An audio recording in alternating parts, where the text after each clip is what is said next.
Good morning everyone. HPS 2026 के लिए ना, जैसे मैं आपको मेंस एग्जामिनेशन जनरल स्टडीज के लिए एक लाइन ऑफ थॉट बताता हूं, ताकि आप लोग गॉज कर सके, एंटीसिपेट कर सके कि किस तरह से आपने अपनी तैयारी को नेविगेट करना होता है, और एग्जामिनेशन जो मेंस का होता है जनरल स्टडीज का, उसमें किस तरह से थॉट प्रोसेस रहता है और सवालातों को किस तरह से डिजाइन किया जाता है, और आपने उसी लाइन ऑफ थॉट में जो है पेपर को सॉल्व करना है। प्राइमरली क्या होता है, 3 जीएस के पेपर हैं, है ना। हर जीएस 1 है हमारे पास, 2 है और 3 है। हर जीएस 200 मार्क्स का रहता है, तो कंबाइंड जीएस 600 मार्क्स का रहता है। तो आपका प्रयास एज एन एस्पिरेंट, जैसे पिछली बार ना राहुल धीमान हमारी टेस्ट सीरीज में थे, जो ऑलरेडी नायब तहसीलदार है और हाईएस्ट मार्क्स उनके जनरल स्टडीज में आए हैं। तो आपने क्या करना है, जैसे मैं हमेशा बोलता हूं कि आपका जो एवरेज स्कोर होना चाहिए हर जीएस के अंदर, वो 100 नंबर की रेंज में हो। तो अगर आपके 270 से 300 मार्क्स जीएस में आ रहे हैं, है ना, टोटल जीएस 1 2 3 में आ रहे हैं, तो 50% of the marks you are scoring in general studies paper, जो कि एक अच्छा अटेम्प्ट है, उसको अचीव करने का प्रयास करना है। जब हम 50% कह रहे हैं, लेट्स अज्यूम कि मैं एक जीएस में बोल रहा हूं कि आपको 100 मार्क्स हर जीएस के अंदर टारगेट करना है कि लाने। हर जीएस में नहीं आ पाते, 3 ज्यादा स्कोरिंग है, 1 कम स्कोरिंग है ना। 2 लास्ट ईयर मार्क्स किए गए थे, उससे पहले जो मार्क्स हैं 2 के अंदर, इवन सिलेक्टेड कैंडिडेट जो टॉप 1 2 3 के अंदर है, उनके भी 50% 50 मार्क्स है आउट ऑफ 200, जो कि आप देखेंगे कि बहुत कम मार्क्स है ना। 25% ऑफ द मार्क्स है। तो हर बार जीएस के सेम लेवल पे मार्किंग नहीं होती, फिर भी क्योंकि आपने रैंक निकालनी है, तो आपको यह मानना पड़ेगा कि तीनों जीएस में आप 300 की रेंज में, अगर 270 प्लस 300 की रेंज में रहते हैं, तो आपके chances of selection will be very high.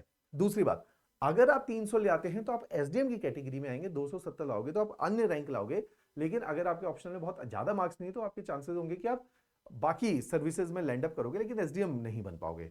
तो हमारा प्रयास होना चाहिए कि अगर हमें टॉप रैंकर में जाना है, और आप इस एग्जामिनेशन को तब तक देते हो जब तक आप एसडीएम नहीं बनते हो, तो आपको समझना पड़ेगा कि एक ही बार क्लीन शॉट मारना है और हर जीएस में आपको 100 नंबर लाने का प्रयास करना है।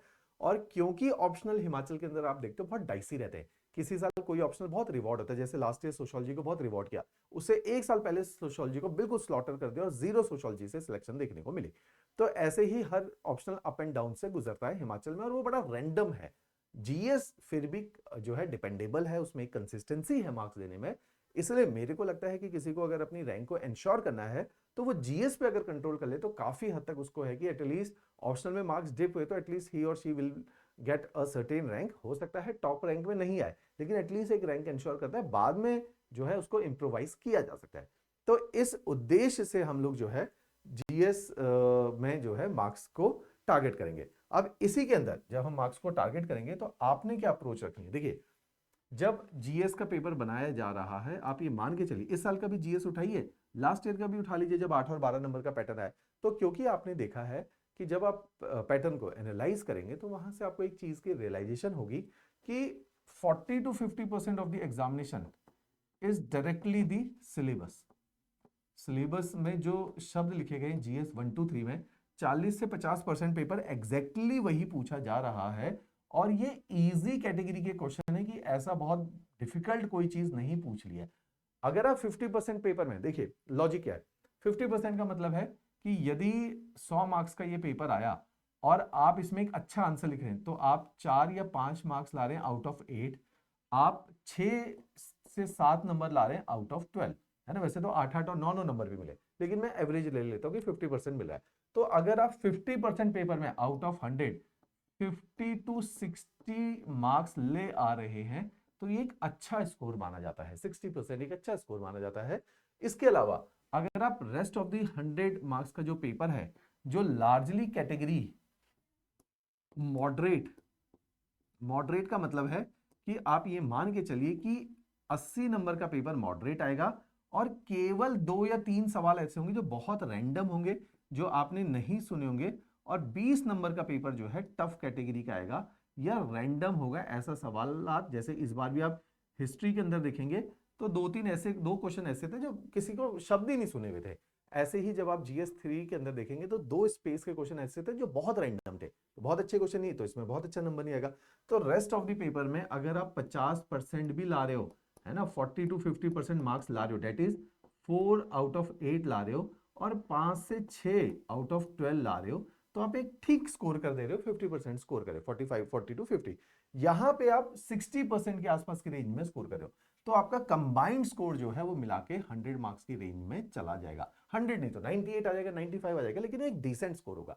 उसमें क्या करना है, तो मैक्सिमम जो आप मार्क्स गेन कर रहे हो, आप ध्यान रखो वो इजी क्वेश्चन में करें, क्योंकि टफ क्वेश्चन में हमेशा मार्क्स को उतने अच्छे लाना मुश्किल होता है। तो इसको आप लोग टारगेट कीजिए। तो इसको टारगेट करने का जैसे मैं एक सिंपल तरीका बताता हूं। इस बार भी एचएस एग्जामिनेशन हुआ, उसमें भी मैंने काफी प्रमोट करी।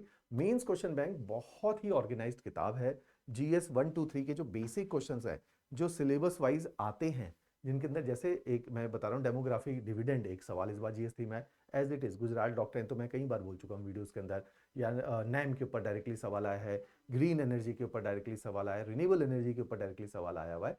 तो ये सारे सवाल डायरेक्ट इस किताब में से बहुत सारे सवाल डायरेक्ट आए हुए हैं। तो एटलीस्ट आप 40% 45% पेपर ऐसा ज्यूम कीजिए कि इसमें से डायरेक्टली सिलेबस में से उठ के आएगा, उसमें आप अच्छा स्कोर करेंगे, क्योंकि वो आसान है, उसका कंटेंट आपके पास था, वो घर में आप बहुत बार अभ्यास करके गए थे, तो आप उसमें अच्छा स्कोर करोगे। तो एक ये तरीका है कि आप मेंस में जो है कैसे बेहतर आंसर लिख पाए। रेस्ट ऑफ द पेपर के बारे में बात करते हैं। एक तो इसके लिए तो हमेशा मैं टारगेट करता हूं कि आपने ना हमेशा मेंस को बहुत स्ट्रेटेजाइज करके जाना है, स्ट्रेटेजिकली अप्रोच करना है। तो जो इजी क्वेश्चन है इस पे आपको बैंक करना है मेंस क्वेश्चन बैंक के ऊपर, मेंस क्वेश्चन बैंक में, है ना, जिसके अंदर इसमें 600 क्वेश्चन है और विद आंसर्स है और अपडेटेड है, अभी इसी साल मेंस के लिए बनाई गई किताब है। इसके अलावा जब जो टफ कैटेगरी के क्वेश्चन है या जो मीडियम कैटेगरी के क्वेश्चन है, उसके लिए आपने किस पे बैंक करना है, अभी सिविल स्टैफ ने एक नई टेस्ट सीरीज लॉन्च करी है 30 नवंबर से। इस टेस्ट सीरीज में हमने क्या किया, टोटल 280 टेस्ट इसके अंदर रखे गए हैं, सॉरी 28 टेस्ट रखे गए और 280 क्वेश्चन विद आंसर इसके अंदर केटर किए जाएंगे। ये लार्जली जो 280 क्वेश्चन आंसर हैं ये मीडियम मैक्सिमम मार्क्स है, मींस 70% पेपर मीडियम कैटेगरी का होगा, 30% पेपर रैंडम टफ कैटेगरी का होगा। रैंडम आप देख ही रहे, जैसे मैंने आपको इस साल भी उदाहरण दिया, कुछ क्वेश्चन रैंडम होंगे, हो सकता है वो यहां से डायरेक्ट हिट हो जाए, लेकिन मीडियम तो डायरेक्ट हिट होंगे। जैसे इस बार एक क्वेश्चन आया 1 ग्रिड 1 रूफ करके एक सवाल आया था, इसमें कवर था। ऐसे बहुत सारे ऐसे क्वेश्चन थे जो टेस्ट सीरीज में हम ऑपरेशन सिंदूर है वो कवर करके गए थे। तो बहुत सारे कंटेम्प्रेरी क्वेश्चन टेस्ट सीरीज से हम लोग कवर करके जाते। तो बाकी जो मीडियम और टफ कैटेगरी के क्वेश्चन हैं ये टेस्ट सीरीज से कवर होते हैं। तो आप इन दो सोर्सेज पे बहुत रिलाई कीजिए, इनसे आपके बहुत सारे क्वेश्चन रिपीट होंगे। और मेंस के अंदर एक चीज याद रखिए कि मसल मेमोरी का गेम है। मसल मेमोरी हम समझते हैं जैसे क्रिकेट में हम लोग यूज करते हैं, या जब हम जेई की प्रिपरेशन करते हैं, अलग एग्जाम जेई मतलब आईआईटी जेई की प्रिपरेशन करते हैं, उसका मसल मेमोरी का मतलब है आप कम समय में लिमिटेड टाइम में एक अच्छा आंसर लिख पाओ। तो वो कब होगा, जब वो आंसर आपने पहली कई बार लिख के प्रैक्टिस की होगी, ताकि उसमें आपको कम सोचना पड़े और बेहतर आंसर आप उसमें लिख पाए। ये मसल मेमोरी का गेम है।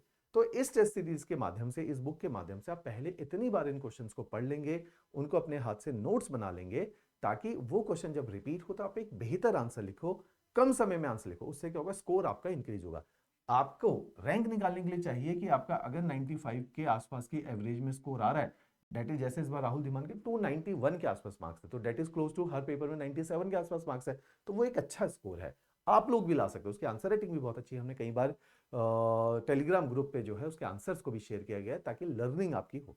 तो इस टेस्ट सीरीज में हम लोग जो पुराने, अभी भी इस बार भी रिजल्ट अवेटेड है, हफ्ते में आ जाएगा, तो जो अभी के रिसेंट टॉपर्स होंगे उनके आंसर भी आप लोगों के साथ शेयर करेंगे, ताकि आपको अच्छा लाइन ऑफ थॉट यहाँ पे देखने को मिले, राइट। तो ये आप अपना एक तरीका रखिए टेस्ट सीरीज के लिए, है ना। आसान क्वेश्चन को डिफरेंटली टारगेट करेंगे, डिफिकल्ट एंड मॉडरेट क्वेश्चन को डिफरेंटली आप लोग टारगेट कीजिए, उसी के अनुसार अपनी पढ़ाई को चला के रखिए, राइट। चलो, थैंक यू एवरीवन।